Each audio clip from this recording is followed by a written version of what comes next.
Welcome to Young Patriots. Your Excellencies, would like to thank France and the Kingdom of Saudi Arabia for convening this very crucial conference. This is a moment of great significance, not only for the people of Palestine, not only for the people of Israel, but for all people who cherish the ideals of freedom and self-determination. Shortly after the United Nations was created, the General Assembly adopted Resolution 181, which recommended the creation of two states, Israel and Palestine. Immediately after the adoption of this resolution, only one state was created, the State of Israel, casting and ushering the Palestinians into a decades-long wilderness of statelessness, characterized by decades of occupation and now genocide.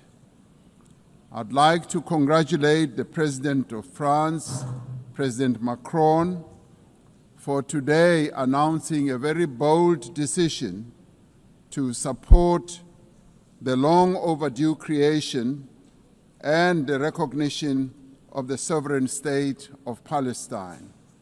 President Macron, I stand here to congratulate you and to congratulate others who have taken this step. South Africa reiterates its firm commitment to the creation of a contiguous Palestinian state existing peacefully side by side with the State of Israel along the 1967 borders with East Jerusalem as its capital.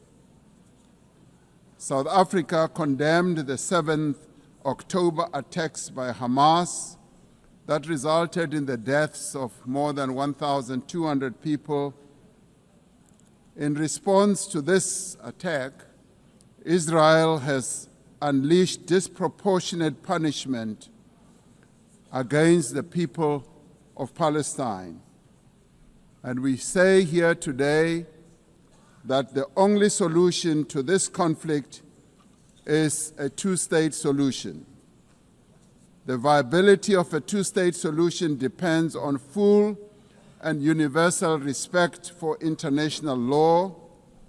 All states, including the State of Israel, must comply with the collective obligations under international law. As the UN marks the 80th anniversary, we call on all member states to recognize Palestine and to act in solidarity with its people. To restore the prospects of a two-state solution, we call, firstly, for global recognition of Palestine and its sovereignty and territorial integrity. Secondly, the immediate ceasefire and an end to the genocide and the release of hostages by Hamas and prisoners by Israel. Thirdly, the full respect for international law, including the respect for UN resolutions and opinions and the decisions of the International Court of Justice. Fourthly, the removal of obstacles to the two-state solution, including a halt to illegal settlements and removal of the separation wall. Lastly, the restoration of the humanitarian aid and reconstruction of Gaza. This is a conflict that has gone on for almost as long as the United Nations has existed. And we say that as the international community, this conflict must end now, and we as the international community must act now also in unison. We must now work together to achieve a just and peaceful and lasting solution.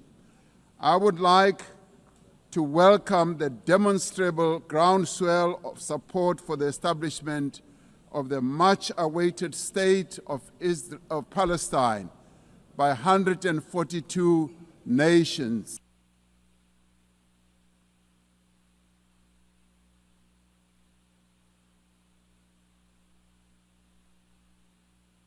speaker's microphone has been cut off.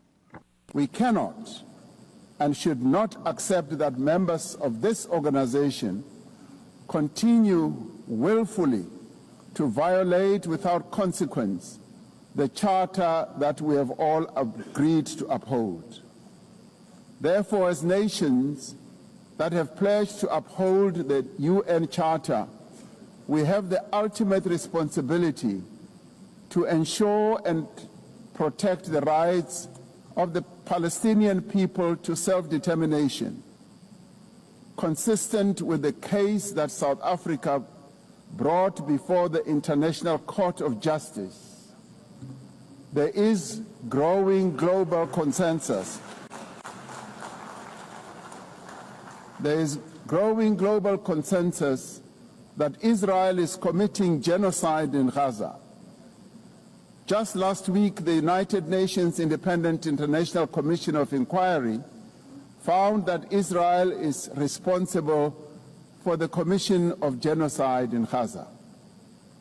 As Palestinians continue to face genocide and famine, we have a duty to act.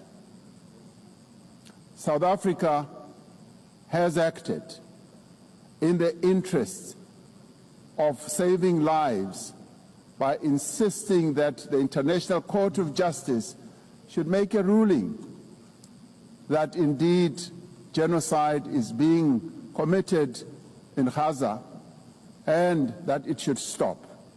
And we stand here to say it must stop.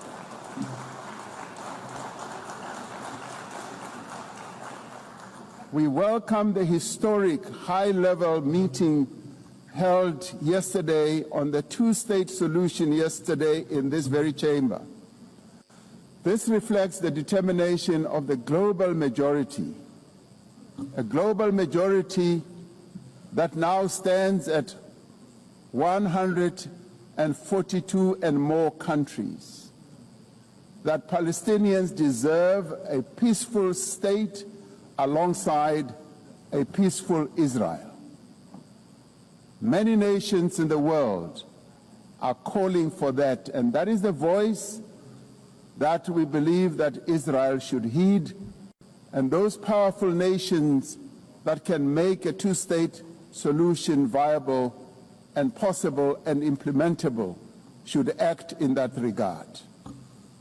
The long overdue announcement by increasing number of countries to recognize the state of Palestine is testament to this determination.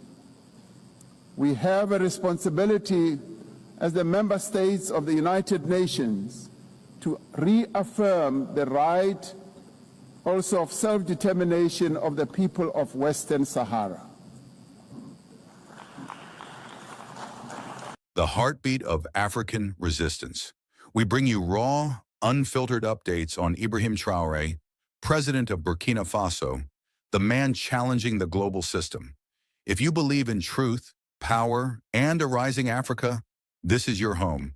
Subscribe now. Stand tall. Stay woke. Young patriots, where revolution lives.